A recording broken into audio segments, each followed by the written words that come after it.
저한테는 동생이 하나 있는데요. 제 동생은 결혼한 지 8년 차가 되었습니다. 2014년 1월에 있었던 일인데 동생의 결혼 후에 어떤 날이었습니다. 결혼 후 첫 생일을 맞이하는 매제를 위해서 저는 아내랑 상의를 하고 생일 선물로 좋은 걸 하나 해줘야 되겠다, 그렇게 생각을 했죠. 뭐가 필요할까 생각해 보기도 하고 어떤 선물을 해야 매제에게 선물하는 이 첫 생일의 선물에 의미가 있을까 해서 고민하고 있을 때 마침 매제가 운동화 신발이 하나 필요하다고 이야기를 들어서 아주 좋은 신발을 사려고 계획했습니다. 그런데 막상 운동화를 사주려고 하니까 마땅한 걸 고르기가 쉽지 않았습니다. 아무래도 가족이 된 새 식구에게 선물을 하는 거라 주는 제 입장도 매우 신중했기 때문이죠. 간신히 신발을 고르고 주문을 했는데 예상치 못한 문제가 하나 생겼습니다. 해외 배송이어서 시간이 오래 걸릴 것 같다는 문자 내용이었어요. 매제의 생일이 일주일 이상 지난 후에 이 선물이 도착하는 거였어요. 저는 동생에게 미리 양해를 구해서 생일이 지난 후에 남편 선물, 그러니까 매제의 선물이 도착할 것 같아 라고 이야기를 해주었어요. 조금 기다리면 좋은 신발이 도착하니까 기대해 달라고 그렇게 이야기를 했죠. 그런데 동생은 다짜고짜 선물을 사려면 제때 살 것이지 생일이 지나고 주면 무슨 소용이 있냐고 저한테 버럭 화를 내는 거예요. 불평을 하는 거죠. 며칠 동안 선물이 도착할 때까지 하루에 한 번씩 연락이 오면서 언제 오냐고, 선물을 살 거면 제대로 빨리 살 것이지, 저도 기분이 좋지 않을 것 같다, 이런 말이 섞이며 저는 그 신발이 올 때까지 제 동생의 잔소리를 계속 받아내야만 했습니다. 하루하루 가며 신발이 그 집에 도착할 때까지 저는 내가 왜 이 동생에게 이 상처를 받으면서까지 이 선물을 해야 하지? 자그마치 20만 원이 넘는 이 큰 금액을 들여서 매제에게 이런 선물을 하는 게 진짜 아주 기꺼운 마음으로, 생일을 축하하는 마음으로 하는 선물이 맞을까? 오히려 미운 감정, 괜히 했다는 감정이 싹트기 시작했죠. 섭섭한 마음에 저도 버럭 동생에게 화를 냈고 서운하다, 섭섭하다, 화가 난다, 이렇게 절제하지 못하고 어떻게 오빠한테 이럴 수 있냐고 막 이렇게 다그치기도 했습니다. 그런데 얼마 지나지 않아 이런 생각이 들더라고요. 선물은 이미 도착을 했고, 야, 내가 이 나이를 먹어도 동생에게 말로 아픔을 주고, 당시에 저는 아이가 둘이었거든요. 두 아이의 아빠인 제가 하나밖에 없는 동생을 굳이 그걸 불평한다고, 미안하다고 계속 버티지 못하고 화를 냈을까? 야, 이 나이가 먹어도 가족에게 말로 아픔을 주는 나구나, 목사인데, 이렇게 자책하기 시작했어요. 동생에게 받은 상처만 집착하다가 감정이 좀 추스리고 나니까 제가 동생에게 준 상처와 폭언이 생각이 나서 제 자신이 너무 초라해 보였고 성숙하지 못한 제 자신이 하나님 앞에 회개가 일어나기 시작했습니다. 하나님께서 허락하신 가장 처음의 교회라고 하는 곳이 가정이거든요. 가정에서의 나는 진짜 형편없는 오빠고 아들이구나, 아주 초라하고 아주 연약한 모습을 그렇게 기억하며 그 시간을 보내게 되었습니다. 오늘 본문은 교회 공동체를 향한 사도 바울의 메시지의 연속선상에 있습니다. 복음의 은혜를 받은 에베소 교인들에게, 사랑하는 교인들이여, 여러분이 받은 그 은혜를 가지고 어떻게 살아가야 되는지 제가 한번 말해보죠. 이 이야기를 계속해서 에베소 교인들이 듣고 있습니다. 사도 바울이 지금껏 가르친 내용들 조금이라도 기억이 나시나요? 옛사람을 버리고 새 사람이 된 정체성을 기억해서 그 정체성다운 성도의 인생을 살아야 한다. 예전의 습관, 예전의 가치관 이제 좀 버리고 새 사람에게 주어진 은혜의 삶의 방식을 선택하여 그 은혜 입은 자처럼 살아가야 된다 라고 그렇게 사도 바울은 권면했습니다. 그리고 그렇게 살아가야 될 가장 보편적인 공간, 가장 첫 번째 이루어야 할 물리적인 공간 어디라고 했냐면 교회라고 했어요. 공동체에서 그 새 사람의 삶을 살아야 한다. 그래서 지난 시간에 우리가 배운 게 뭐였죠? 거짓말 하지 말라는 거였죠. 그 거짓말이 무엇을 의미한다고 했죠? 남을 속이고 비방하는 일? 아니요. 진리를 경험한 새 사람이 새 사람다운 삶의 방식으로 살아가지 않고 복음의 능력을 드러내지 못하면 그것이 곧 거짓말이다. 예수 믿는데 삶의 철저한 괴리감 속에 자아중심적으로, 자기중심적으로 인생을 살아내는 그런 청년, 젊은이, 성도는 모두 다 거짓말쟁이다. 사도 바울의 뉘앙스에는 새 사람이 된 삶의 방식과 예배의 태도와 공동체의 지체를 향한 사랑의 모습으로 드러나야 된다라고 우리 지금까지 배워왔거든요. 그래서 이 글을 읽은 에베소 교인들, 편지잖아요. 이 바울의 편지를 읽는 에베소 교인들은 이제 어떻게 해야 될까요? 부담이 있었겠죠. 책임감이 있었을 거예요. 그래, 내가 새 사람이 되었잖아. 나 구원받은 그리스도인인데 그거에 맞는 삶의 모습을 나타내야지. 세상에서 추구하는 욕심, 욕망, 습관을 따라 결정하는 것 이제 그만하자. 결정해야만 했죠. 이 땅에서 선택하고 결정하는 모든 일에 의미 부여하지 말고 내가 사는 이 시대 말고 그 너머에서 나를 사랑하시는 하나님 나라의 초월적인 구원의 감격에 내 삶에 가장 중요한 의미 부여하자. 에베소 교인들은 이런 결단을 했어야만 했습니다. 하나님 나라의 소망을 두자. 이 땅에서의 내 인생이 전부가 아니다. 천국을 기대하며 새 사람다운 삶의 모습으로 하나님을 향해 나아가자. 에베소서 4장 25절 말씀을 보면 이렇게 나와 있죠. 자, 읽어주세요. 시작. 그런즉 거짓을 버리고 각각 그 이웃과 더불어 참된 것을 말하라. 이는 우리가 서로 지체가 됨이라. 아멘. 여기서 사도 바울은 이웃과 함께 거짓을 버리고 뭐하라? 참된 것을 말하라 라고 이야기합니다. 진리와 은혜 알고 있는 교회 공동체 사람들을 위하여, 진리와 은혜 경험한 교회의 지체를 위하여 거짓을 버리고 참된 것을 말하라, 이런 이야기를 했죠. 교회 울타리 밖에 있는 사람들은 복음을 모른다. 교회 울타리 밖에 있는 사람들은 그리스도인의 삶의 방식에 동의할 수 없다. 교회 밖에 있는 사람들은 우리가 지금 거짓말하고 있는 것조차 인지하지 못한다. 그러므로 우리가 새 사람이 되는 건 뭐라고 했습니까? 교회 안에서, 공동체 안에서 나의 삶의 방향이, 내 예배의 감격이, 내가 믿는 예수를 향한 내 마음이 더 이상 위선이 없다는 거예요. 거짓을 말할 수 없다는 것이죠. 참된 것을 말하는 거예요. 뭐 하기 위해? 지체가 되는 공동체를 세우기 위하여. 그러므로 나 한 사람이 예수 잘 믿고 그리스도인다운 삶을 사는 게 전부가 아닙니다, 여러분.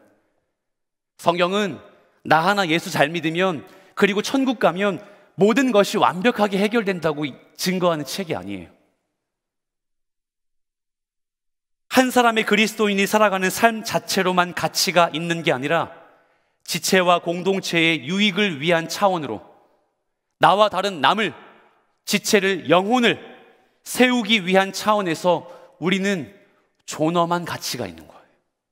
이 말이 무슨 말일까요? 나 혼자 믿음 좋은 거요? 나 혼자 말씀 많이 아는 거? 내가 공동체 열심히 섬겨서 주님 앞에 의로운 거요? 그 자체로의 가치가 끝이 아니라 내가 저기 저 힘들고 어려운 영혼을 위해 다가가 그를 일으킬 때의 존엄한 가치가 더 드러나는 거예요. 내가, 이런 말 있죠? 찬양의 가사처럼 한 알에 밀알이 되어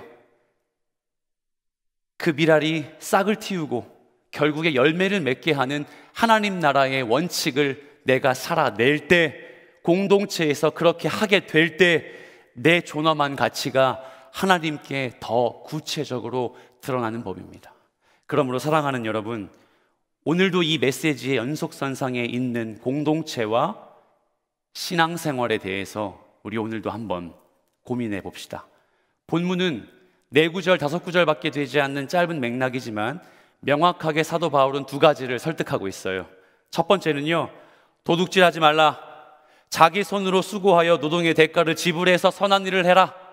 뭐라고요? 도둑질하지 말라.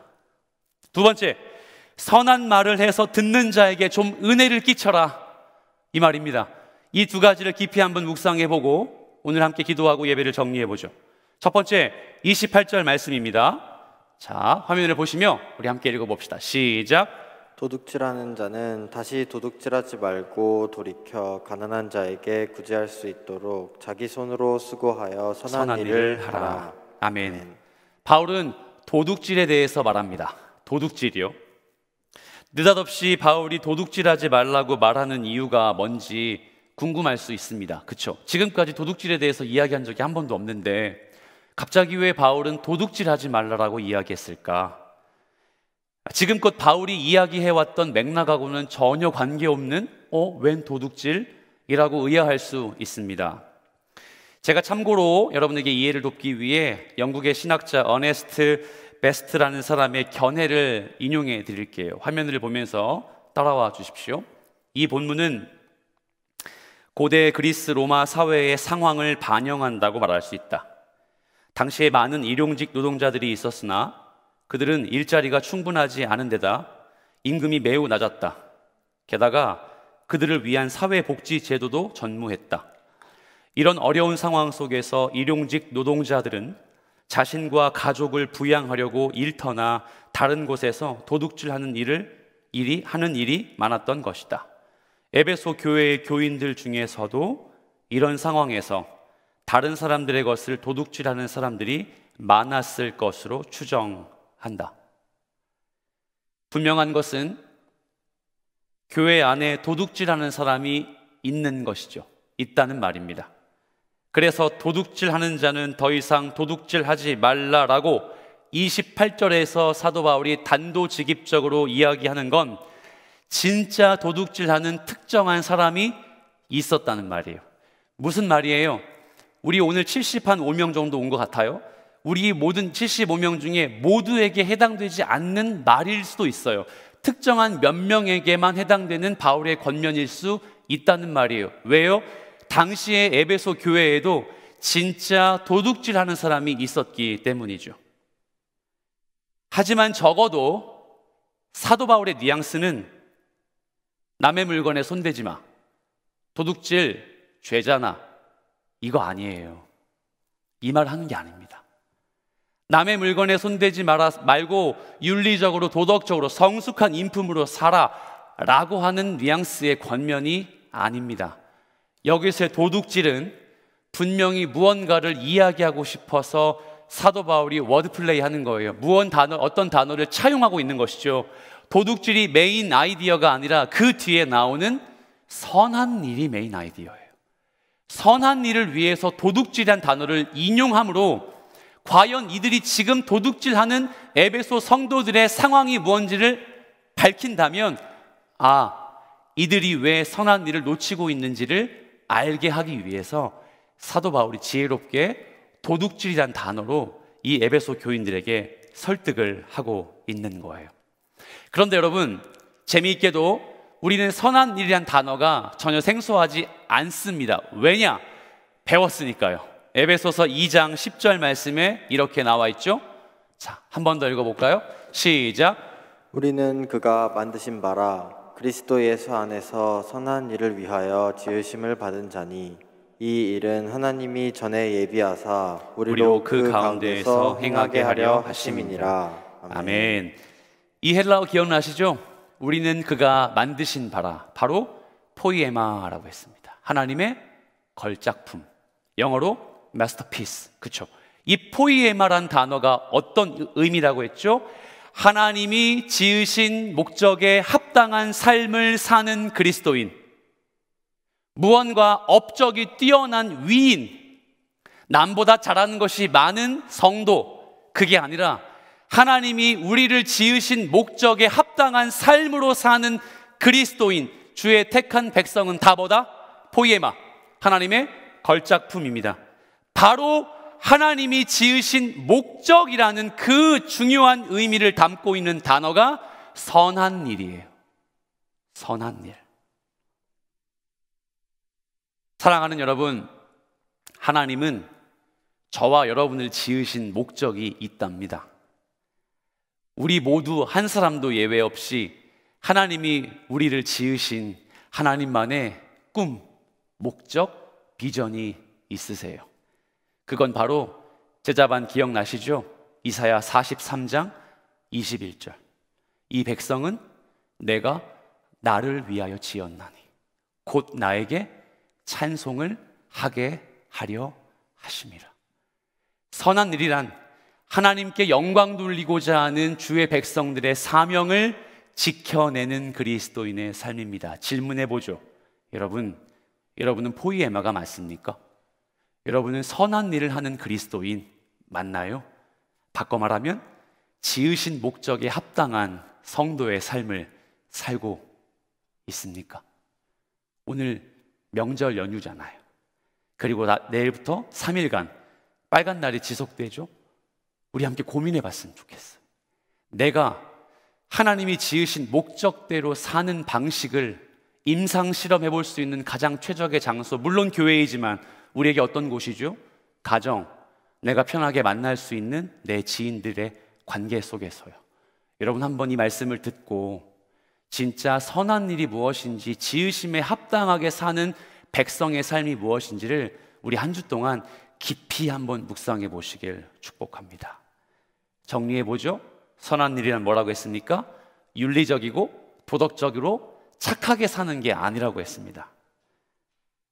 예를 들어 내 몸뚱아리 혼자 밥 벌어 먹고 살기 힘들고 여가와 취미 정도 내 물질을 써서 살기도 참 버거운데 청년의 N4 세대의 삶을 사는 게 정말 힘들고 어려운 내 일상인데 공동체 안에 더 힘든 지체가 있는 걸 알게 된 이상 기꺼이 그를 위하여 노동하는 수고, 지갑을 열고 물질을 섬기는 그의 수고, 그를 위해 기도회 자리에 나와 눈물로 기도하는 기도의 수고, 이거 하는 자가 선한 일 하는 그리스도인이에요. 성도를 부르신 하나님의 목적에 합당한 주의 제자가 되는 겁니다. 자, 이제 당시에 도둑질하는 것 같은 에베소 교인들을 우리 한번 잘 공감해 보셔야 돼요. 생각해 봅시다. 이들은 남의 것에 상습적으로 손을 대는 좀도둑이 아니라고 했어요. 근데 왜 사도 바울은 이 사람들에게 도둑놈이라고 부를까요? 왜 도둑질하지 말라고 에베소 교인들에게 그렇게 지적했을까요? 아데미를 믿었습니다. 아데미는 기억나시죠? 우리 지역의 토착신입니다. 우리 아버지는 아데미 신을 깎는, 조각하는 예술인이에요. 우리 어머니는 아데미 신전을 모시는 그 아데미 신전의 청소부입니다. 우리 집안의 물질은 아데미 때문에 들어오게 됩니다. 그런데 사도 바울의 복음을 듣고 그리스도인이 된 에베소의 한 주민이 예수를 믿어 아데미와 연관된 직장을 포기합니다. 아데미와 연관된 직장에 잘립니다. 그래서 교회에 나올 때 우리는 헌금 드릴 게 없고 주님께 돌려드릴 물질조차 이제 궁핍해지기 시작합니다. 그래서 우리 아버지가 교회에 있는 어떤 성도의 지갑을 열어 돈을 훔쳤습니다. 그래서 우리 어머니가 목사님을 찾아가, 목사님, 저 이제 예수 믿는데 돈 좀 주세요. 목사님, 저희 가족 열심히 예수 믿는데 이제 좀 돈으로 후원 좀 해주세요. 저희 구제해 주시고 저희를 위해 헌금해 주세요라고 하는 성도들이 하나씩 늘어난 거예요. 왜 그럴까요? 어떻게 아데미를 버리고 예수란 돌을 믿을 수 있어?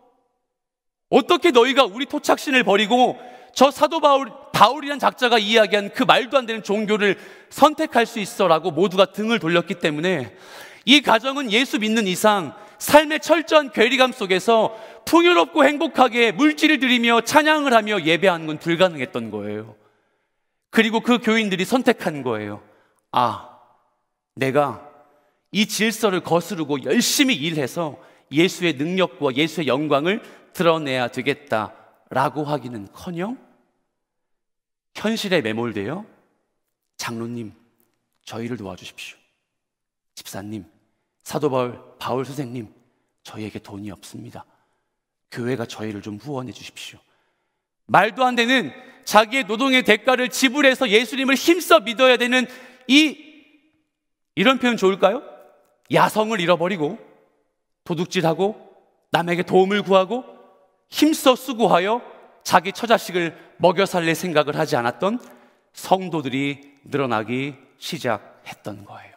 바울은 그 사람들을 가리켜 이야기하는 겁니다. 도둑질하지 마십시오. 예수 믿고 복음으로 변화받은 사람이 어떻게 그럴 수 있을까? 바울이 능력도 행하고 손수건을 만지면 병도 고쳤고 바울이 말씀을 전하면 귀신이 떠나는 역사를 그 에베소 교인들은 다 봤을 텐데 어떻게 예수 믿고 왜 돈의 문제는, 물질의 문제는 주님이 나를 인도하시지 않겠다고 생각하며 왜 아무 수고하지 않지? 내가 에베소에서 믿었던 한 사람의 그리스도인이라면 나 같으면 그렇지 않겠다.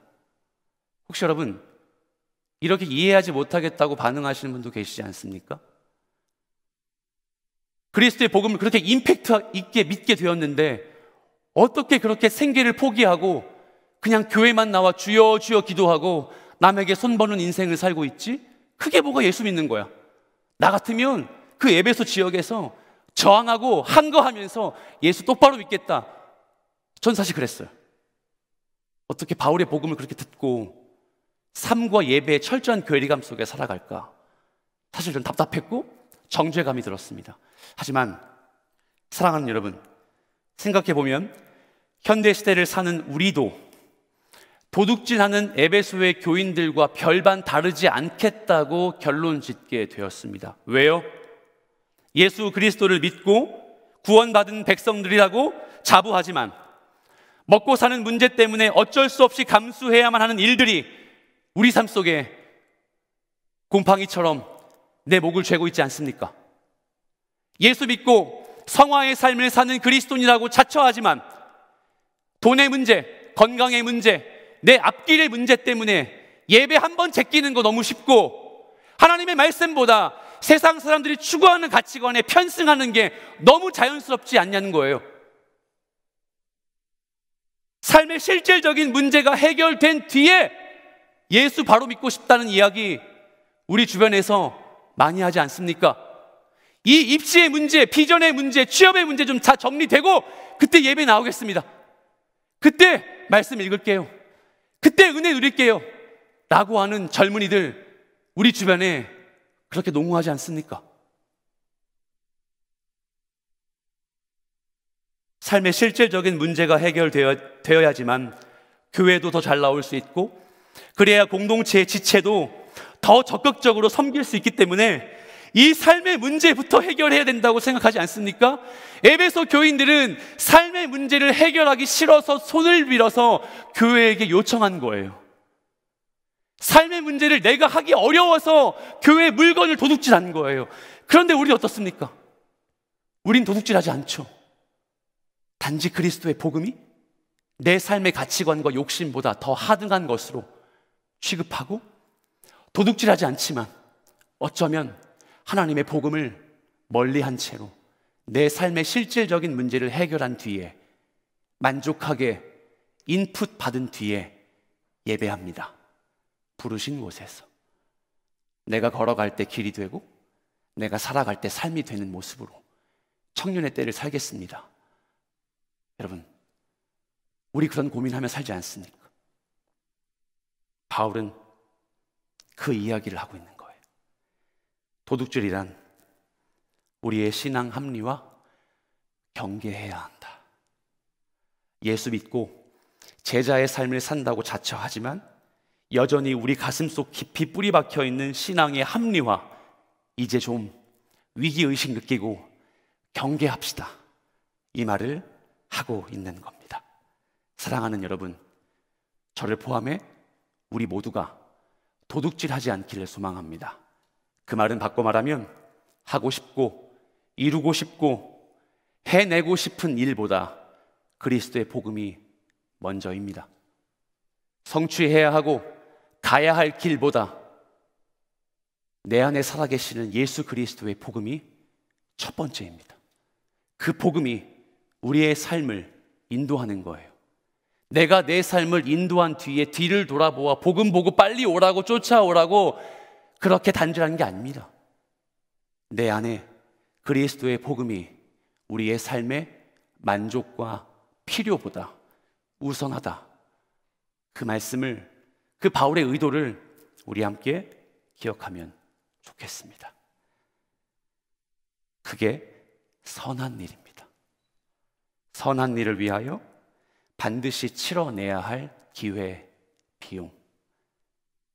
베드로가 장모와 그물을 버리고 제자가 된 것처럼 레위인 마태가 안정적인 세건의 직업을 뒤로하고 그리스도의 복음에 합당한 제자의 삶을 결정했던 것처럼 우리에게 선한 일은 아마도 각자 포기해야 될 게 다르겠지만 동일한 마음의 부담감을 줄 거라 생각합니다.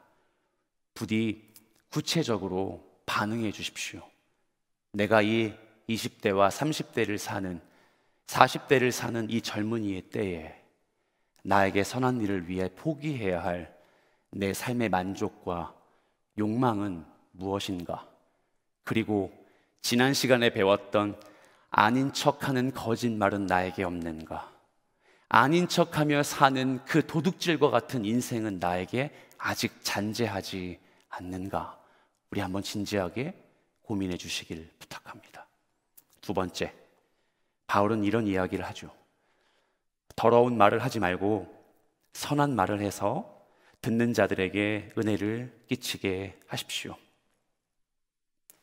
우리가 알다시피 건강한 교회 공동체라면 서로에게 선한 말을 해야 합니다. 세워주고 상처 주지 않고 그 사람이 예수님을 잘 믿을 수 있도록 격려해야 합니다.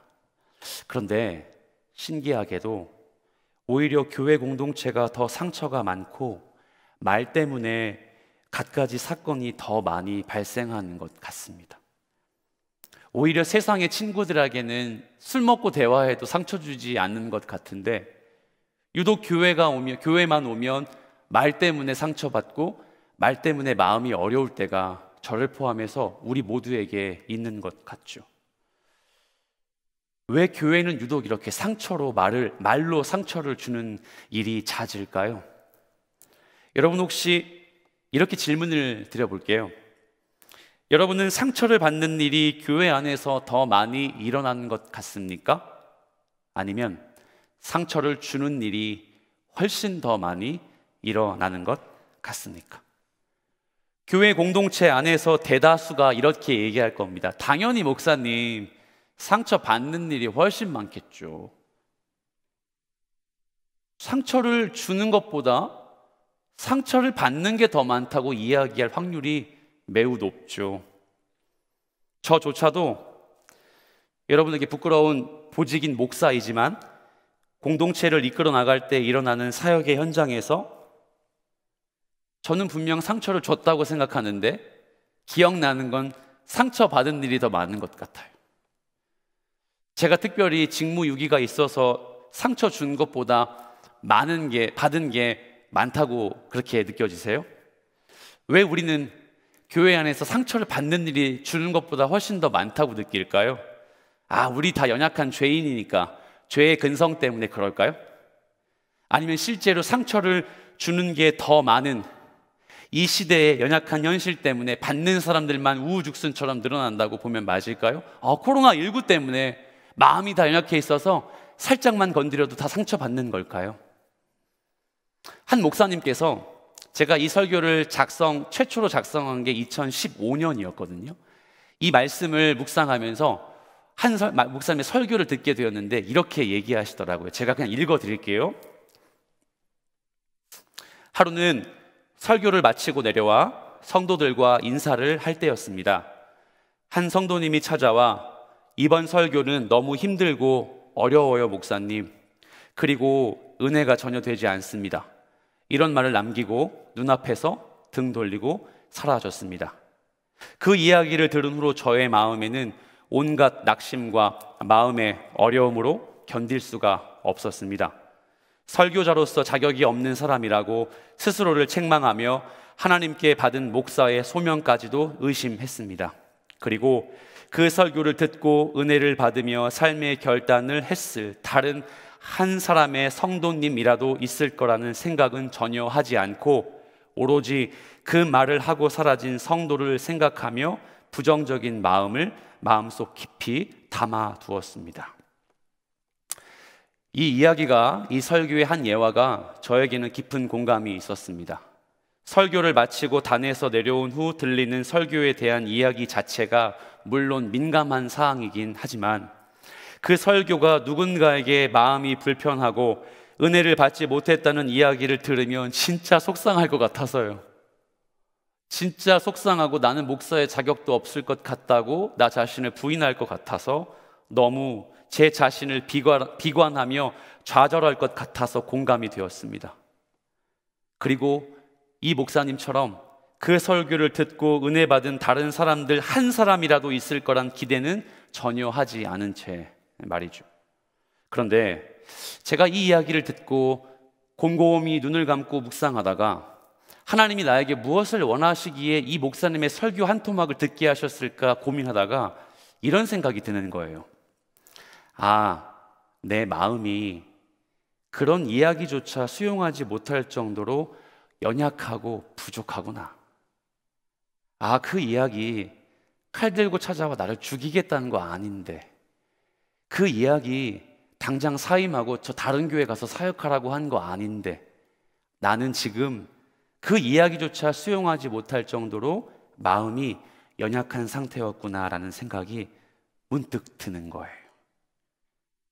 설교를 듣고 그런 마음을 품는 게 목사인 제게 앙심이 있거나 미운 마음이 있어서 하는 말이라고 생각하기보다는 철저하게 그 성도의 입장에서 보면 그냥 진짜 은혜가 안 된 건데, 진짜 설교가 어려웠던 건데, 설교하신 목사님은 마음의 연약함과 어려움 때문에 더 확대하게 해석이 되어 그 성도를 미워하게 된 것처럼 사실 저도 그것에서는 전혀 자유롭지 못하다는 걸 깨닫게 되었습니다.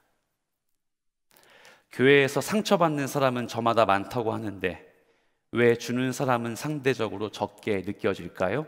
바로 이 이유 때문이죠. 말을 하는 사람의 입장에서 그 말이 거칠어서 욕이 들어가서 험해서 상처받는 게 아니죠.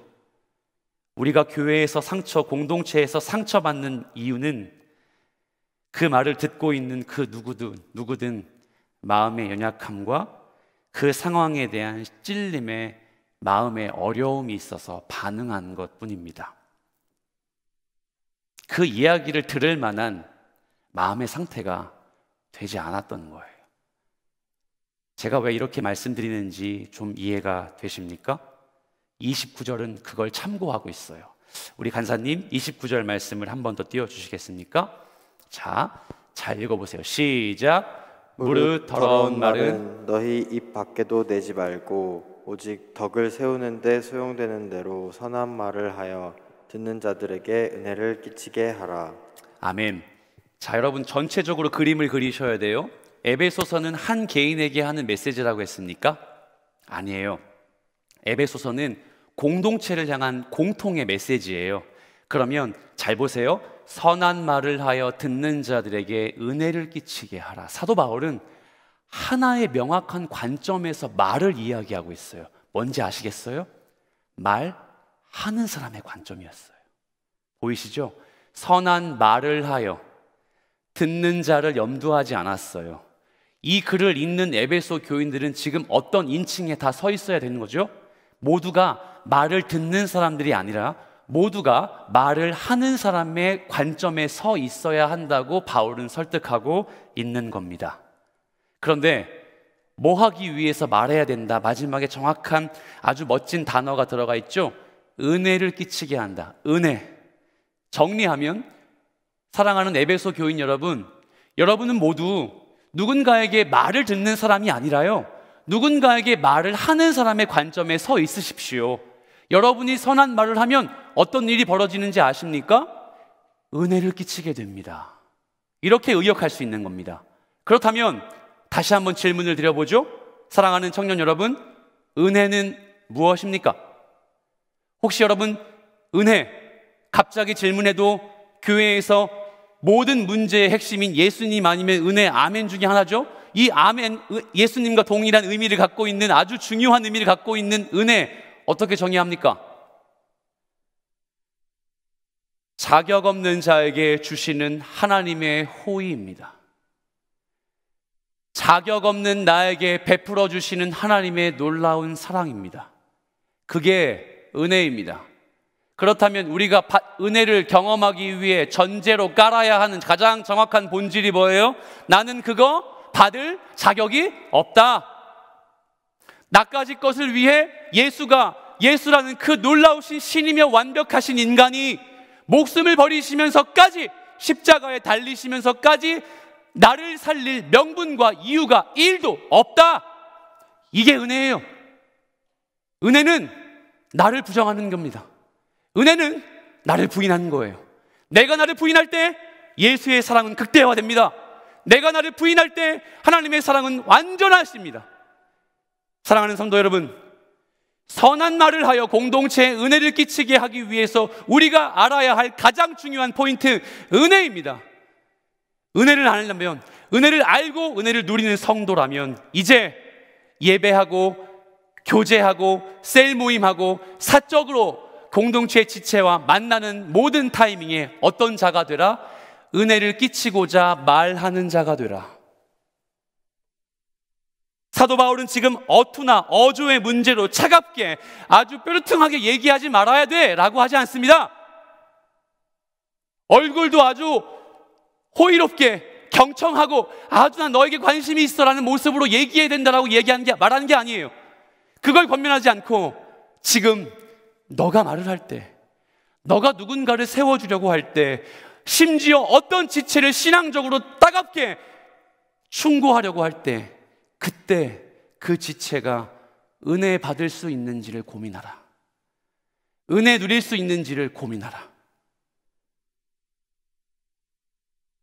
오히려 거룩하고 차갑고 교리적인 말을 그 지체에게 한다고 전제했을 때 아무리 차갑고 아무리 딱딱하게 이야기해도 그 사람을 세우고자 하는 의도라면, 그 영혼을 은혜 주고자 하는 마음에서 비롯된 권면이라면 사도 바울은 마음껏 해라. 그 지체가 예수와 단절되지 않게 하기 위해서 하는 말이라면 해야 하는 거예요. 그 지체가 교회를 떠나지 않게 만들기 위해서 설득하는 만남이라면 절제하지 않고 해야 하는 거예요. 왜요? 그 말을 하는 사람의 내면은 무엇이 있으니까? 주님, 지금 아니면 저 영혼 죽습니다. 주님, 지금 아니면 저 영혼 교회 떠납니다. 하나님, 지금 나에게 학자의 혀를 주셔서, 하나님 내 혀를 주님 주장해 주셔서 이 한마디 때문에 저 영혼이 살아야 합니다. 저 영혼이 예수 바로 믿어야 됩니다. 그것이 바로 우리가 방금 배우는 두 번째 29절 말씀에 선한 말을 하여 듣는 자들에게 은혜를 끼치게 하라, 이 내용이 되는 거예요. 그러므로 사랑하는 청년 여러분, 공동체 영혼을 세우기 위해 말할 수 있다는 걸 기억하십시오. 그리고 공동체 영혼을 세우기 위해 혹 은혜를 끼치고자 하는 마음의 중심의 의도 안에 지체와 교제하며 영혼을 세워야 한다면 하나님께 은혜를 구하고 붙드십시오. 물에 빠진 자가 살려달라고 하죠. 그 살려달라고 하는 외침을 듣는다면 잠깐만 기다려, 내가 도둑질 좀 하고 너 살릴게. 잠깐만 기다려, 내가 지금 너무 바쁘거든. 직장에 야근도 있고, 그리고 내가 지금 가정에 일이 많아. 그래서 너를 살리기엔 네가 물에서 조금만 더 버텨주면 좋겠어. 오히려 본인이 물에 빠진 줄 모르는 영혼에게 너 지금 죽어. 너 지금 그렇게 살면 죽어. 왜 아직도 아직도 예수님이 향한 그 은혜의 마음을 아직도 모르는 거니? 여러분, 이 어조가 느껴지십니까? 이게 바로 사도 바울이 에베소 교인을 향한 권면인 거예요. 영혼을 살리기 위해, 은혜를 끼치기 위해, 공동체의 영혼을 예수께로 돌아오게 하기 위해 그 영혼에게 집착하는, 그 지체에게 관심을 갖는 교회가 되라고 주님은 우리에게 말씀하십니다. 말씀을 정리합니다. 그러므로 여러분, 우리는 하나님이 주시는 은혜를 먼저 기억해야 합니다. 내가 기억하지 못하는데 어떻게 은혜를 끼칠 수 있죠? 그 은혜가 주시는 힘으로 오늘 말씀의 내용처럼 우리가 먼저 우리 손으로 수고하여 열심히 일상을 살아야 돼요. 하나님께 영광 돌리기 위해서. 내 만족과 유익 쫓아가면서 사는 거 말고요, 주님 기뻐하시는 방향을 따라 젊은이의 때에 열정적으로 사셔야 됩니다. 그렇지 않으면 도둑질이 되는 거기 때문이죠. 그렇다면 왜 그렇게 살 수 있을까? 사실 이어지죠. 그렇게 사는 내가, 그렇게 예수님 앞에 몸부림치는 내가 공동체 지체에게 도전을 주기 때문이에요. 공동체 지체에게 예수님을 보이게 만들 수 있기 때문이에요. 공동체 후배와 선배들에게 예수님께로 인도하고 은혜의 방편을 제공할 수 있는 도구로 쓰임받을 수 있기 때문이에요. 어떠세요? 여러분, 도전이 되지 않습니까? 나 따위가 영혼을 살려? 그렇다면 그 지체에게 예수 바로 믿어 라고 권면하기 전에 하나님, 에베소 교인들과 같이 도둑질하지 않고 주님 주신 은혜를 따라 청년의 때에 부지런히 예수께로 하듯이 내 삶을 살아낼 수 있도록 도와주십시오. 그리고 그 은혜의 감격을 따라 제 시선에 영혼을 붙여주신다면 그에게로 다가가 복음을 제공하고 복음을 권면하고 은혜를 끼치게 하는 선한 말하는 선한 말쟁이가 될 수 있도록 도와주십시오. 이런 결정과 결단하시는 사랑하는 여러분 되시길 축복합니다. 마지막으로 32절 말씀을 읽겠습니다. 자, 시작. 서로 친절하게 하며 불쌍히 여기며 서로 용서하기를 하나님이 그리스도 안에서 너희를 용서하심 같이 하라. 보이세요? 용서하라, 용서하라. 근데 헬라어 원문을 보면 이 단어는 용서가 아니라 은혜를 끼치게 하라입니다. 내가 누군가를 용서한다고 했는데 그 용서는 하나님을 보게 만들어준 확신이 되는 것이죠. 우리가 선한 말을 하고 서로에게 친절하며 나보다 남을 가엾고 불쌍히 여긴다는 의미 아시죠? 영적인 의미 아닙니까? 그렇게 되었을 때 어떤 결론이 주어진다? 나 때문에 그 지체가 은혜를 경험해요. 나 때문에 그 지체가 예수의 은혜를 깨닫게 돼요. 이 얼마나 기쁩니까? 이 얼마나 자격 없는 나에게 주시는 행복입니까? 이걸 붙들고 우리 한번 살아내 봅시다. 에베소 교인들이 가졌던 부담감을 저와 여러분이 소유하게 되었다면 첫 번째, 도둑질하지 마십시오. 두 번째, 무엇이죠? 은혜를 끼치게 하기 위해 선한 말을 하는 그리스도인 되십시오.